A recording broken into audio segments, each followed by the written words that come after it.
রাসূলুল্লাহ চলে যাওয়ার পরে নামাজের পরিবর্তন হয়েছিল, ওই জন্য তো ওই কথাটা উঠছে, তাই না? কথাটা কেন উঠছে? যদি পরিবর্তন না হয় তাহলে তো কথা উঠতো না। যে আজকের নামাজটা রাসূলুল্লাহ নামাজকে স্মরণ করিয়ে দিয়েছে। হযরত আলী যখন 25 বছর পরে খলিফা হলেন, যখন নামাজ পড়াচ্ছিলেন, তখন সাহাবীরা যারা নামাজ পড়লো তারা বলল যে আজকের নামাজটা রাসূলুল্লাহর নামাজকে স্মরণ করিয়ে দিয়েছে আমাদের।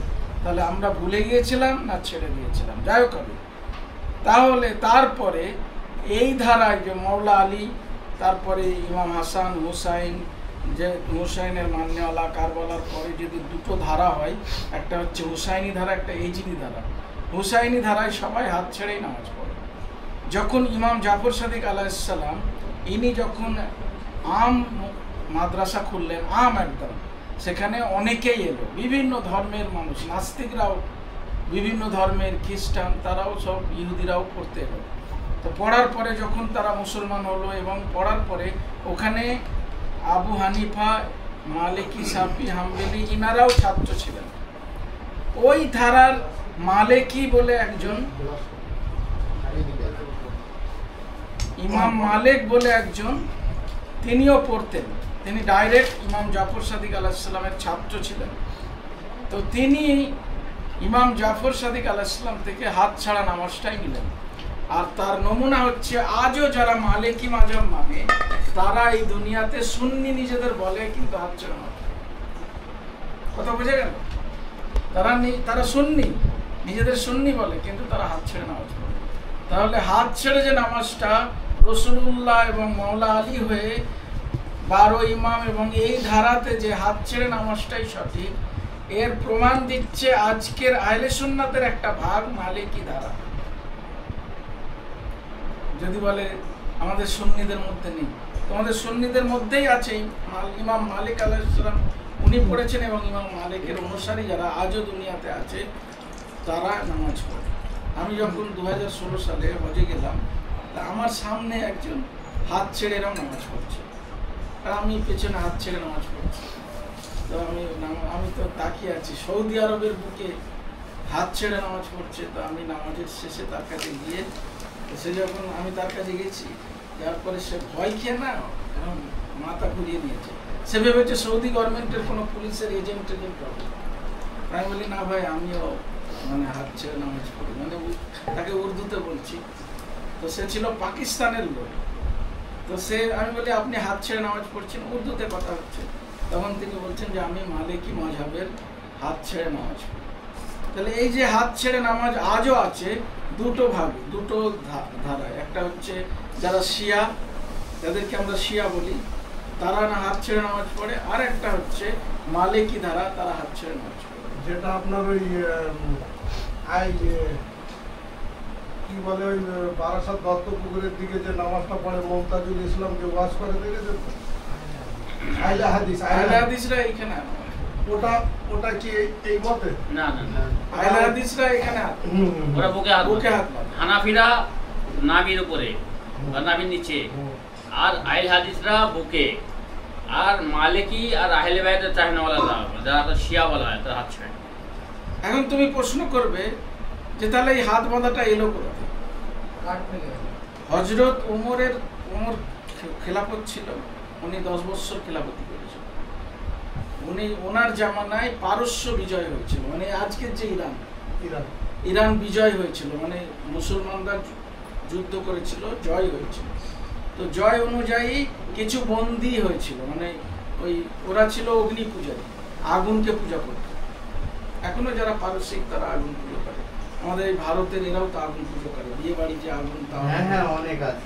তো আগুন পূজারী ছিল ওদের দেবতার সামনে, ওদের যে আগুনের দেবতা তার সামনে ওরা এইভাবে দাঁড়াত। যখন বন্দী হয়ে মদিনায় গেল, যাওয়ার পরে এবারে হযরত ওমর উনি সিংহাসনে বসে আছেন, খলিফা, ওনার সামনে ওনাদেরকে আনা হলো বিজয়ের পরে। তখন দেখছে যে ওনারা এইভাবে মাথা নিচু করে খলিফার সামনে দাঁড়িয়ে আছে, এইভাবে। ঠিক তো দাঁড়িয়ে থাকার পরে তো উনি জিজ্ঞাসা করলেন যে আপনারা এইভাবে নতমস্তক এইভাবে দাঁড়িয়ে আছেন, কি ব্যাপার? তখন বলছে আমরা আমাদের দেশে আমাদের যে অগ্নি দেবতা, যে অগ্নির যে মেন দেবতা, তার সামনে আমরা এইভাবে শ্রদ্ধা জানাই, ভক্তি জানাই। যেহেতু আপনি একজন খলিফা বা রাজা, তাই জন্য আপনাকে শ্রদ্ধা জানাচ্ছি, ভক্তি জানাচ্ছি, তখন ওনার ওইটা ভালো লাগলো। উনি তখন ঘোষণা দিলেন যে কাল থেকে নামাজের মধ্যে এটা সবাইকে প্রবেশ করিয়ে দাও, সবাই যেন কাল থেকে হাত ছেড়ে এই হাত বেঁধে নামাজ পড়ে। এইভাবে তো হযরত উমর ওই নামাজে ওটা ঢোকালো। এর ইতিহাস আছে, দলিল আছে, মানে ফাঁকা কথা নয়। সেই থেকে তাহলে হয়ে গেল কি ওই হাত বেঁধে নামাজ। কিন্তু রাসূলুল্লাহ থেকে শুরু করে নামাজটা ছিল হাত ছেড়ে। আজও দুটো ধারায় এখনো রয়ে গেছে, সেটা হচ্ছে শিয়া ধারায় আর মালিকি ধারায়, এনারা হাত ছেড়ে নামাজ।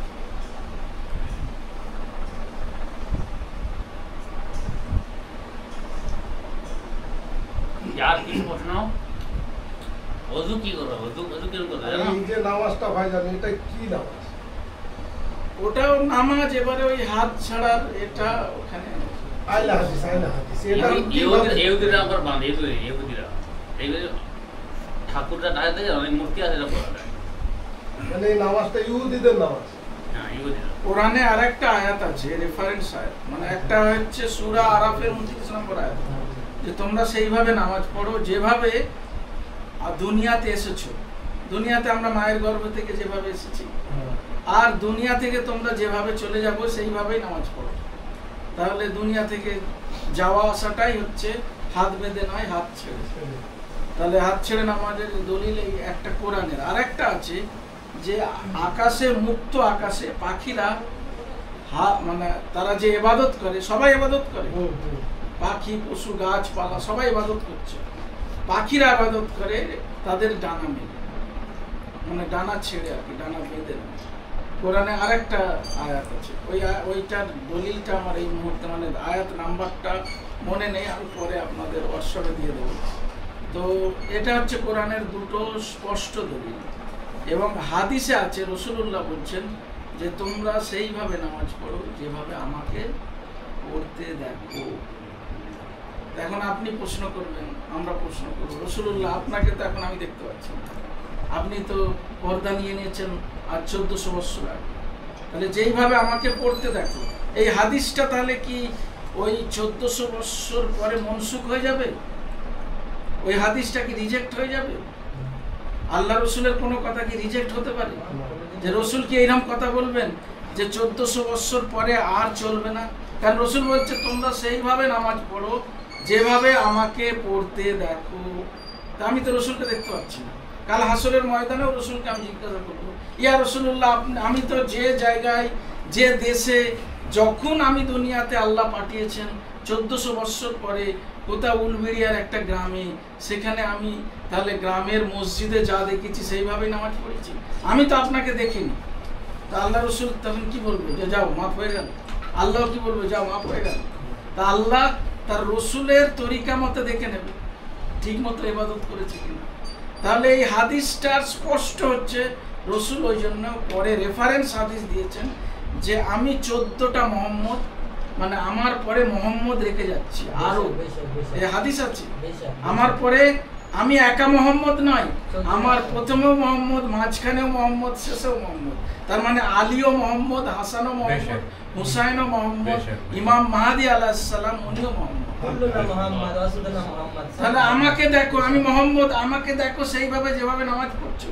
তাহলে মোহাম্মদ আরো দুনিয়াতে আছে, সেই মোহাম্মদের চিন্তা ভাবনা মানুষের মন থেকে উড়িয়ে দিয়েছে যে ইনারা একজন সাহাবী, ইনারা তাবে তাবেইন, কোন এক যুগে মহাপুরুষ এসেছে। ইমাম জাফর সাদিক কি বলে? মহাপুরুষ একজন এসেছে, এতটুকুই যথেষ্ট। কিন্তু তিনি যে জীবন্ত মোহাম্মদ, এই পরিচয় আমরা ছাড়া আর কেউ দেয় না। কারণ আমরা তাহলে কাকে দেখে নামাজ পড়বো? আহলে বাইতকে দেখে নামাজ পড়বো। আমরা তরিকা নেবো কার থেকে? আহলে বাইত থেকে। আমাদের সাহাবীদের সঙ্গে কোনো ঝগড়া নেই। সে জান্নাতে যাক, আমার জান্নাত কম পড়বে না, আমার জান্নাত কম পড়বে। আল্লাহ বলবে যে ওকে জান্নাত দিয়ে দিচ্ছি, তুই আবার জান্নাত সবার জন্য নির্দিষ্ট করা আছে। সে জান্নাতে যাক, তাকে আমার ঘৃণার করা দরকার নেই, মানে কোনো কিছু দরকার নেই, ঝগড়া নেই। কিন্তু আমার কথা হচ্ছে যে আমি রাসূলুল্লাহর পরে নিরবিচ্ছিন্ন কোনো গ্যাপ না রেখে আমি আলী, ফাতেমা, হাসান, হুসাইন 12 ইমামকে মানব। কেন? তার থেকেই দিন পাবো, কোরআনের ব্যাখ্যা তার থেকে পাবো। তারা রেজেক রেজেক বন্টন করে, তারাই কবরে আসবে, তারাই মরণের সময় আমার কাছে আসবে, তারাই আবার আখিরাতে যত মঞ্জিল আছে হাউজে কাউসারে পানি বন্টন করবে, ফুলসরাতের টিকিট বন্টন করবে। মাওলানা হাদিস আছে। তাহলে জান্নাতের সর্দারিনী মা ফাতেমা এবং ইমাম হাসান হোসেন। তাহলে এখানে তো দিনের আলোর মতো পরিষ্কার অঙ্ক 2 + 2 4, সোজা কথা। আপনি জান্নাতে যেতে চান, জান্নাত নামাজ পড়ে হবে না, সোজা কথা। জান্নাত ইমাম হাসান হুসাইনকে যদি মানো তাহলে হবে। নারী দ্বারা যদি মা ফাতেমা মানে তবে তোমার জান্নাত।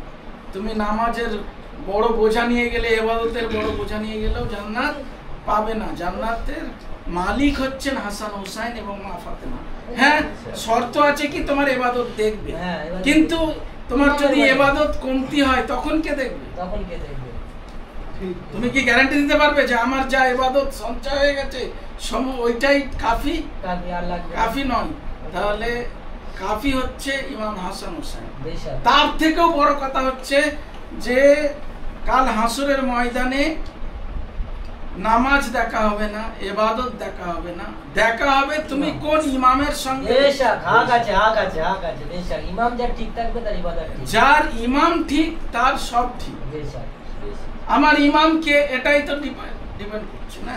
তাহলে আমার ইমাম যদি মাওলা আলী হয়, তাহলে আমার যদি ইবাদতে কমতিও থাকে, তাহলে মাওলা আলী কি করবেন? আমাকে পাস করিয়ে দেবেন। এটা আমাদের আশা ও ভরসা, আস্থা, বিশ্বাস, আকীদা।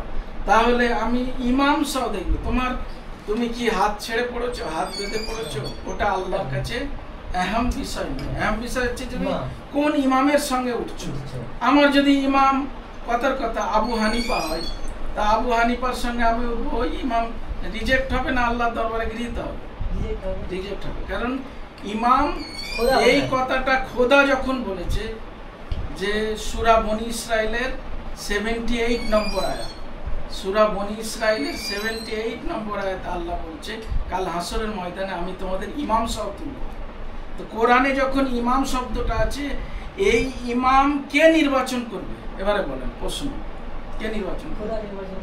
আল্লাহ যখন কোরআনে বলছে আমাদের পাড়ার মসজিদে কি আমরা নির্বাচন করব? তাহলে আল্লাহ যখন বলছে আল্লাহ নির্বাচন করবে তার রসুল দ্বারা, রসুল দ্বারা, তাহলে আল্লাহ নির্বাচন করে দেবে কে ইমাম হবে। তাহলে ইমামটাও আমরা নির্বাচন করতে পারবো না। মসজিদের যে ইমাম, ইনি ইমাম হলেও আমার সার্বিক ইমাম নয়। উনি হয়তো মসজিদের ক্ষণস্থায়ী ওই নামাজের সময়টুকু ইমাম, কিন্তু আমার জীবনের সমস্ত কিছুর ইমাম কে? 12 ইমাম। বাকি আমি আর কাউকে ইমাম মানি না।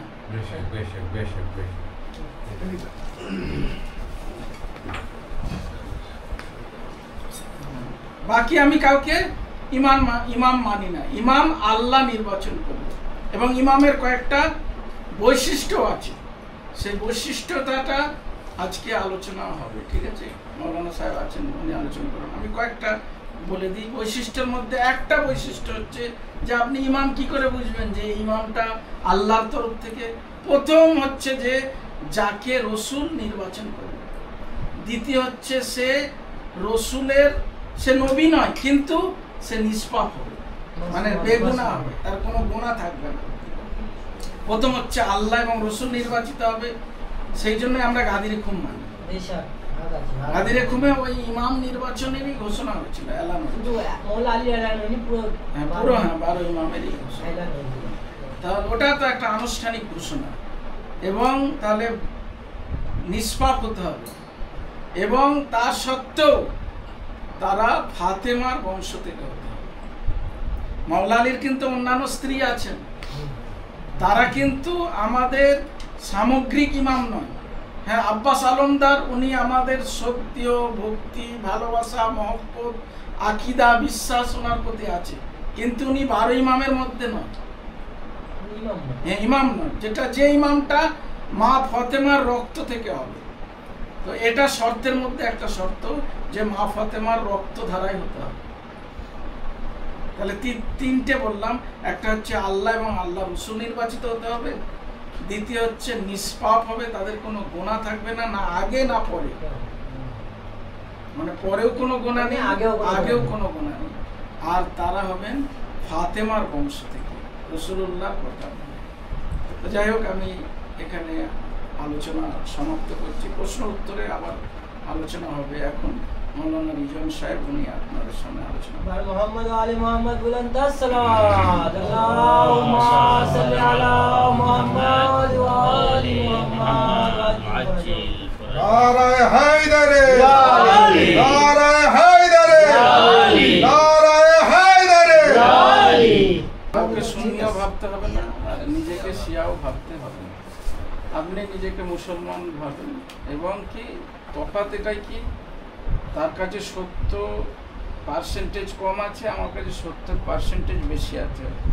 আমি যদি নিজেকে এক্ষুনি শিয়া বলে আলটিমেট ভেবে নিই যে আমি সঠিক, তাহলে আমারও দরজা, জ্ঞানের দরজা বন্ধ হয়ে যাবে। এটা হকিকত। আমি কি ভাববো যে আমি তো তাহলে বিশাল মানে কথার কথা পণ্ডিত হয়ে গেছি, আর আমি শিয়া মানে জান্নাতি হয়ে গেছি, আমি তো আর জাহান্নামে যাব না, আমি পুরো একদম জান্নাত বাঁধা আমার। তাহলে আমাকে তাহলে এখন কি করতে হবে? আমি ছাত্র, আমি শিয়াও নয়, সুন্নিও নয়, আমি অ্যাজ এ মুসলমান, হিন্দু নয়, মুসলমান। তাহলে মুসলমান হিসাবে আমার কাছে 70%টা বেশি আছে, তাহলে আমি তালাশ করছি। এবার যতটুকু আমি শিখেছি, তাহলে আমার আর প্রতিবেশী ভাই বোনকে শেখানোর চেষ্টা করছি যে এটা দেওয়ার। ওই জন্য নিজেকে ডিফারেন্ট করে রাখলে যে আমি শিয়া, তাহলে আমি সমাজ থেকে আলাদা, তাহলে তো তার মতোই হয়ে গেলাম। সেও সুন্নি বলে নিজেকে আলাদা করে নিচ্ছে, আমিও শিয়া বলে নিজেকে আলাদা করে নিচ্ছি, আমিও আলীর মান্যওয়ালা বলে নিজেকে আলাদা করে নিচ্ছি। আমি আলীর মান্যওয়ালা হতে পারি, কিন্তু সমাজেরই একজন আমি মানুষ, সমাজেরই একটা অংশ। সেও যেমন একজন ভোটার নাগরিক, সেও ভারতীয়, ভারতীয়, আমিও পশ্চিমবাংলা, সেও সেই পাড়ার ছেলে, তারও বাম্মা আছে, আমারও বাম্মা আছে। তাহলে আমি এই সত্য পথটা পেয়েছি, সেই ভাইকে আমি দেবো, দিয়ে এবারে তাকে মহব্বতেই দিতে হবে। আমি যদি শিয়া নিজেকে বলে আলাদা করে তাকে বলি, সেও আবার ঘৃণা করে। শিয়া তো আমরা 2011 সালে বই পড়ে, আমি ওহাবি ছিলাম, মানে জামাত ইসলাম করতাম, ওহাবি। এবারে 2011 সালে বই পড়ে এই পথে এসেছি। আমরা যখন ছিলাম কিছু নেই শিয়া সুন্নি, যখনই আমরা এই আহলে বায়তের কথা বলা শুরু করেছি, তারপরে আমি ওখানে ওই যখন শুনেছিলাম তখনও বই ছাপাতাম। এখানে এসে আহলে বায়তের বই যখন বন্টন করছি, তখন আমাকে শিয়া বলে স্ট্যাম্প মার। তো ওই জন্য এবারে এখন বুঝতে পারছি যে আপনি যখন এই কথা বলবেন, তখন একটা স্ট্যাম্প মারবে। আপনি যদি কালমার্ক্সের কথা বলেন, আপনাকে লোক কি বলবে? সিপিএম, তাই না?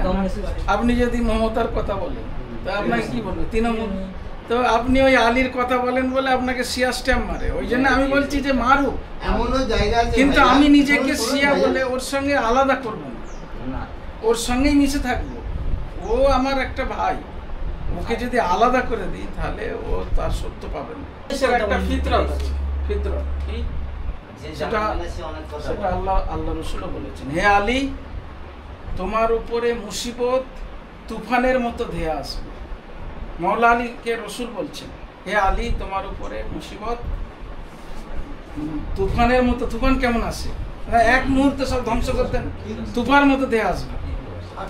আলীকেও যারা নেবে, তাদের উপরে মুসিবত আসবে। এটা ফিতরত, এটা ফিতরত। ওই জন্যই এর উপরে ঈমান আনতে হবে যে আলীকে মানা মানে মুসিবত আসছে, সেই মুসিবতকে মোকাবেলা করার জন্য আপনাকে আবার ওই জন্য ঈমান দরকার। এই জন্য এতক্ষণ ঈমান, যে আমি কিভাবে দাঁড়িয়ে থাকবো, তা মুসিবত আসবে, এটা ফিতরত।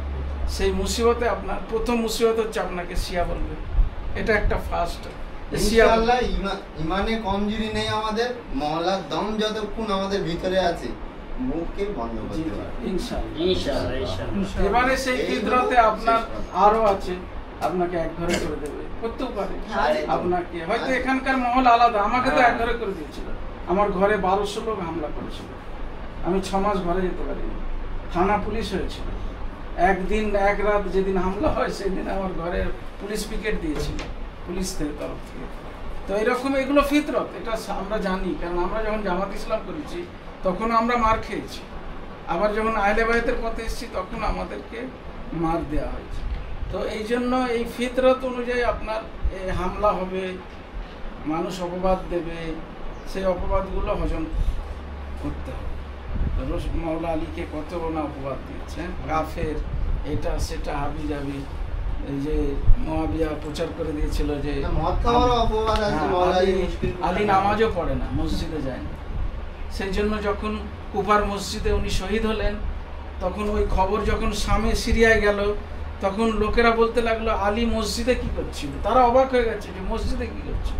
আর আল্লাহর এটা ছিল যে আমার অলিকে বেনামাজি বলে লোক, তাহলে নামাজে, ওই জন্য নামাজের হালতেই তাকে শহীদ করেছে। ওই জন্য তো মাওলা আলী বললেন আমি সফলতা লাভ করলাম।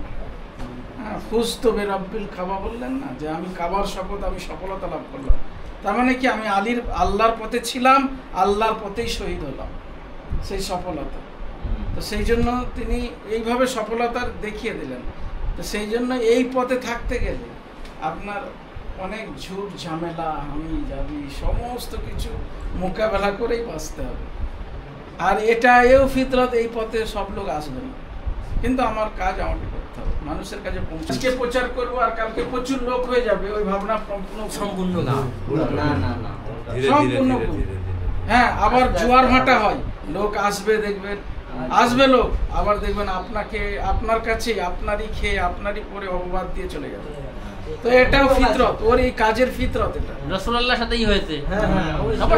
জোয়ার ভাটা হবে, মানুষ আসবে যাবে, আসবে যাবে, দেখবেন গুটি কয়েক লোক টিকে থাকবে দম নিয়ে, আবার দেখবেন আবার লোক হবে। এইগুলো মেনে নিয়েই চলতে হবে। এখানে একটা নাহাজুল বালাগা রাখলেন, একটা ছোট মতো লাইব্রেরি করলেন, নাহাজুল বালাগা, মুসলা মাসাইলের বই, তারপরে মাওলা আলী বিভিন্ন আরো বই আছে, নামাজ শিক্ষা, নামাজ আপনার শিখতে হবে, নামাজ শিক্ষা, এইগুলো রাখলেন, পড়াশোনা করলেন, যে কোনো বুঝতে পারবেন না খালি আন্ডারলাইন করলেন, আরো আগে বাড়, সেগুলো নিয়ে ডিসকাশন, তাতে আমারও জ্ঞান বাড়লো। আপনারা তো নামাজ পড়ছেন, তাই যে গাছের পাতাটা সামনে রেখে আছেন কেন, এটাই আমার প্রশ্ন। আল্লাহ রসুল সাল্লাল্লাহু আলাইহি সাল্লাম তিনি বলেছেন যে আমি কয়েকটা জিনিস পেয়েছি অন্য নবীরা পাননি। তার মধ্যে আরও ওগুলো আলোচনা করছি না, তার মধ্যে প্রথমটা হচ্ছে যে আমার সময় এই জমিনকে সিজদার জায়গা করে দিয়েছে, অন্য নবীর সময় ছিল না। তো এই জমিনকে সিজদার জায়গা করেছেন। এই যে সিজদা এসছে সুজুদ থেকে, আর তা থেকে এসছে মসজিদ। মসজিদ মানে কি? সিজদার জায়গা, সিজদা করার জায়গা। তা আল্লাহ রসুল বলছে না, এই জমিনকে আল্লাহ আমার জন্য সিজদার জায়গা। জমিনে কি আছে বলেন? এই পাথর নয় কিন্তু, এগুলো সিমেন্ট, এগুলো মানুষের তৈরি, কেমিক্যাল। তাহলে মাটি আছে, পাথর আছে, বালি আছে, আর মাটি থেকে উদ্গত গাছ আছে। তা আল্লাহ রসুল ওই জন্য কি করতেন, বুখারীতে আছে রসুলের এতে যে আয়েশা ওনার স্ত্রীকে বলছেন, আয়েশা আমার জন্য সিজদাগা নিয়ে আসো, কুমড়া নিয়ে আসো। তো উনি কি করলেন, খেজুর পাতাকে পেঁচিয়ে এরকম গুটলি করে রাখতেন মানে সিজদা দেওয়ার জন্য। তো মা আয়েশা নিলেন, উনি নামাজ পড়লেন। এবং ওখানে টিকাতে, বুখারীতে নিচের টিকাতে লেখা আছে যে এই সুন্নতটি পৃথিবীতে একমাত্র জাফরি ফেকা মানে রাবজি শিয়ারাই আর কেউ পালন করে না। আন্ডারলাইন করে লেখা, কোটে মানে কোট করে লেখা। তারপরে আল্লাহ রসুল সাল্লাল্লাহু আলাইহি ওয়াসাল্লামের আরো হাদিস আছে, যখন উনি যুদ্ধে যেতেন বা বিভিন্ন সফরে যেতেন, তখন সাহাবীদের বলতেন বালি নিয়ে আসো। তখন ও তো দেশটা বালির দেশ, সেই জন্য সাহাবীরা বলছে যে আমরা গরম বালি আনতাম এবং সেটাকে এই হাত করে ঠান্ডা করতাম, করে রসুলের সামনে একটা রুমাল মতো টুকরো কাপড়ে রেখে তার উপরে আমরা সিজদা করতাম। এটা বুখারীতে আছে, ওই হাদিসটাও বুখারীতে আছে যে মা আয়েশাকে বলছেন যে আয়েশা আমার জন্য খুমরা নিয়ে আসো, ওখানে খুমরা শব্দটা উল্লেখ আছে। তো এই যে এই সিজদাটা, এই জন্য আমাদের এই ধারায়, আহলে বাইতের ধারায় আমরা যেখানে ইচ্ছা সিজদা করি না, আমরা কি করি, মাটি পেলে মাটিতে। আর কারবালার 61 হিজরি পরে, কারবালা ঘটে যাওয়ার পরে আমরা কি করেছি, আমাদের উলামারা, আমাদের যারা ফিকহবিদ, আমাদের যারা ধারাই ওনারা কি করেছেন, ওই সিজদা গা তৈরি করেছেন কারবালার মাটি দিয়ে। ওই জন্য দেখবেন আমাদের ঘরে ঘরে কারবালার খাকে শিখা মানে কারবালার মাটি দিয়ে সিজদা গা বানিয়েছেন। কারুর ঘরে আবার মার্বেলের পাথরের টুকরো, যেটা অরিজিনাল ডাইরেক্ট কুদরত, তাহলে কেউ মাটি দিয়ে বানিয়ে রেখেছে ঘরে, ওই জন্য আমরা ওইখানে রেখে তাতে সিজদা করি। এই প্লাস্টিক, এই সিমেন্ট, এই যে স্টোন যেগুলো কেমিক্যাল কিনতে পাওয়া যায়, পাথর নয়, টাইলস, এইগুলোতে আমরা সিজদা করি না, কার্পেটে সিজদা করি না, কাপড়ে সিজদা করি না। এবারে মশলাতে আছে, মশলা যেটা খাওয়া হয় আর যেটা পড়া হয় তাতে সিজদা হবে না। খাওয়া কি, ধরুন পান পাতা খায় না, ওতে সিজদা হবে না। কোথায় চলে গেলেন? কোথায় গেলেন? ওনার জন্য হ্যাঁ, খাওয়া এবং যেটা পরা হয় কাপড়ে সিজদা হবে না। এবারে মশলা আরো গভীরে আছে, যখন আপনার কাছে কিচ্ছু নেই, একদম কিচ্ছু নেই, তখন আপনি কি করবেন, ঘরে যদি কাগজ থাকে, সাদা কাগজ, সেটাকে টুকরো, ওটা কিন্তু অপশনাল, মানে আপনার নিরুপায় সাদা কাগজ, মানে আপনি ওটাকে সবসময় ব্যবহার করতে পারবেন না। কিন্তু নেই, কি করবেন, না কারবালার মাটি আছে, না সাধারণ মাটি আছে, সব জায়গায় এই তিরপল বিছানো বা এই প্লাস্টিক বিছানো, সেখানে আপনি ওই সাদা কাগজ রেখে সিজদা করতে পারেন। এটা মশলা এসেছে। কিন্তু ফার্স্ট টাইম হচ্ছে মাটি, সেকেন্ড টাইম হচ্ছে মাটি না পেলে গাছের পাতা, কারণ ওটাও কুদরত, ওটাও আল্লাহ মাটি থেকে উদ্গত। মাটি থেকে এটাই হচ্ছে জায়নামাজটা কি করা যায়? কোনটা জায়নামাজ? জায়নামাজ জায়নামাজ যদি আপনার মাটির টুকরো রাখতে হবে, যদি কুদরতি হয়, যেমন খেজুর পাতার হয়, বা ওই যে শীতল পাটি যেটা হয় না মাঠের, সেই সরু দিয়ে বনে, আগেকার বয়স্ক লোকরা খেজুর পাতার পিছনে। কিন্তু আপনার যদি এটা প্লাস্টিকের হয়, কাপড়ের, মোটা কাপড়ের হয়, তখন আপনাকে মাটি রাখতে হবে, সিজদাগা রাখতে হবে। যেটা আয়াতুল্লাহ আলী খামেনি যখন নামাজ পড়ে ওনার সামনে এরকম একটা গোল পাথর সিজদাগার রেখে দেয়, পকেট থেকে বার করে পাথর না, ওটা কারবালার মাটির উপরে সমস্ত মসজিদ তো পাথর দিয়ে মার্বেল দিয়ে। মার্বেল যদি ডাইরেক্ট কুদরতি হয়, একটা কুদরতি মার্বেল হয়, পাথর কুদরতি মার্বেল, আর একটা হচ্ছে স্টাইলস যেটা ফ্যাক্টরিতে বানানো হয়, ফ্যাক্টরিতে ওটাতে হবে না। আমাদের মসজিদে কুদরতি যেটা মার্বেল, মাটির থেকে যেটা আর কি পাওয়া যায়, কুদরতি মাছ যেটা পাহাড় কেটে আসে পাথর ডাইরেক্ট, ওইটা দেখলেই বুঝে যাবেন মার্বেল, ওতে হবে। পাথরের উপর হবে, জমির উপর হবে, চাটাইয়ের উপর হবে, টাইলস পাথর, কাঠের উপর হবে। আল্লাহর পাথর আলাদা, টাইলস আলাদা। ওটা তো কালো পাথর। পাথর কালো হলেও চলবে, অসুবিধা নেই। কালো সাদা যাই হোক, পাথর দেখেন মাটির উপরে সিজদা করতে বলেছে, আর এরা রাসূলুল্লাহ করতেন, তাহলে কট্টর খুব। হ্যাঁ ভাইজান, আপনি কি প্রশ্ন করছিলেন? তাহলে আমরা সাধারণত দেখছি মাটি থেকে উদ্ভিদ যেসব গাছ তার উপরে সিজদা করা যাবে, কিন্তু যেটা খাওয়া যায় সেটাই, সে গাছের পাতা নিয়ে হবে না। বলছি আল্লাহর কুদরতি, তাহলে পাথর আল্লাহ সৃষ্টি করেছে। হ্যাঁ, তো এই পাথরটা সৃষ্টিটা আসলো কিভাবে? আল্লাহ তো পৃথিবীটা কোন কায়নাত সৃষ্টি করেছে, কিন্তু যখন আমরা দেখছি বইতে পড়ে বা হিসাবে, যখন পৃথিবীটা সৃষ্টি করলো তখন তো পাথরের সৃষ্টি হয়। পাথরটা আসলো কিভাবে পৃথিবীতে? আল্লাহ তাহলে কি নেক্সট টাইমে আর জন্ম দিয়েছে পাথরকে, না একই সাথে দিয়েছে? এখন ওটা আপনি সায়েন্সের না, সায়েন্স বলতে আপনি যে প্রশ্নটা করেছেন, এটা তো আল্লাহ পাক যে সৃষ্টি করেছেন, সেই সৃষ্টির একটা পর্যায় আছে। প্রথম কিন্তু পানি সৃষ্টি করেছেন, পানি থেকে তারপরে আস্তে আস্তে ধারাবাহিকভাবে বিভিন্ন জিনিস সৃষ্টি করেছেন। তো ওইটার একটা পর্যায়ে পাথর সৃষ্টি হয়েছে। কোরআনেও আছে যে আমি পাহাড়কে, আল্লাহ সৃষ্টি, কোরআনেও আছে আমি পাহাড়কে কিলক হিসাবে সৃষ্টি করেছি। কিলক মানে কি? পেরেক। এই জমিনটা উথল পাতল হচ্ছিল, আল্লাহ ওই পাহাড় দিয়ে জমিনকে গেঁথে দিয়েছেন, তার জন্য স্থির হয়ে আছে। এটা কোরআনের কথা। এই জমিনটা স্থির, নাহলে এরকম টলমল করতো, পানির উপরে ভাসছে। ওই জন্য কিলক দিয়ে আল্লাহ গেঁথে রেখেছেন। হ্যাঁ, আমরা পাহাড়ের যতটা অংশ দেখতে পাই তার 7 গুণ জমিনের ভেতরে গাঁথা আছে। পেরেকও তাই, দেখবেন মোটা তো শুধু দেখতে পাই, পেরেকের পুরো এটা অংশটাই ভিতরে। আল্লাহ ঠিক পাহাড়টাকে ওইভাবেই দুনিয়াতে গেঁথে রেখেছেন। তো পাহাড় হচ্ছে এই দুনিয়ার এই যে জমিনের স্থিরতার একটা ভাইটাল পয়েন্ট। এর জন্য পাহাড় পরবর্তীকালে আল্লাহ সৃষ্টি করেন। জমিকে ধরে রাখার জন্য। ধরে রাখেন।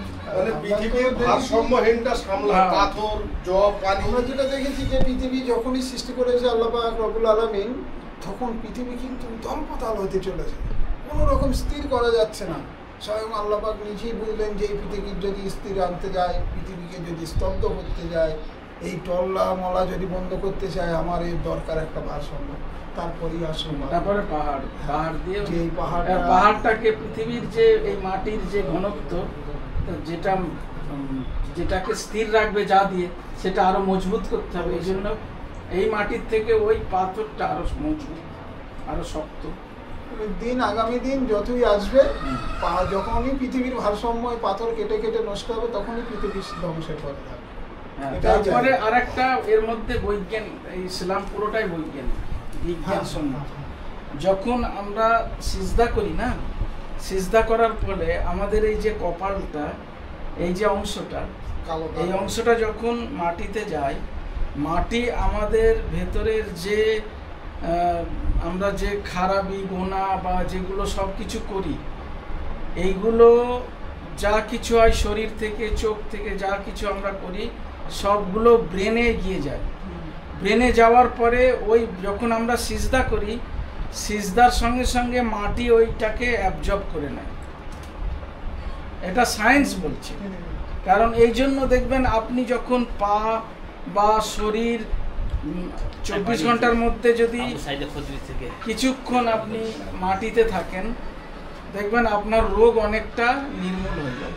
মাটিকে শোষণ করে নেয়। হ্যাঁ, মাটি আপনি যদি সকালবেলা হোক বা যে কোনো সময় মাটিতে চলাফেরা করবেন খালি পায়ে, দেখবেন সারাদিন আপনার যেন একটা শান্তি ফিল হবে। আর এখন একটা অস্থিরতা, সারাদিন ওই প্লাস্টিকের চপ্পল, দুনিয়ার সঙ্গে কোনো কানেক্ট নেই। তো ওই একটা নামাজে যদি আমরা কানেক্ট হচ্ছে, এখন আমরা দেখতে পাচ্ছি শুধু নামাজে কানেক্ট হচ্ছে। তো ওই জন্যে এই মাটি কি হয়, আমাদের শরীরের যত যে আমরা যে খাচ্ছি, যেগুলো ঘাম দিচ্ছে বা যে কোনো সব কিছু জিনিসগুলোকে ও অ্যাবজর্ব করে নিচ্ছে। মাটি অ্যাবজর্ব করে নেয়, ওর ক্ষমতা আছে।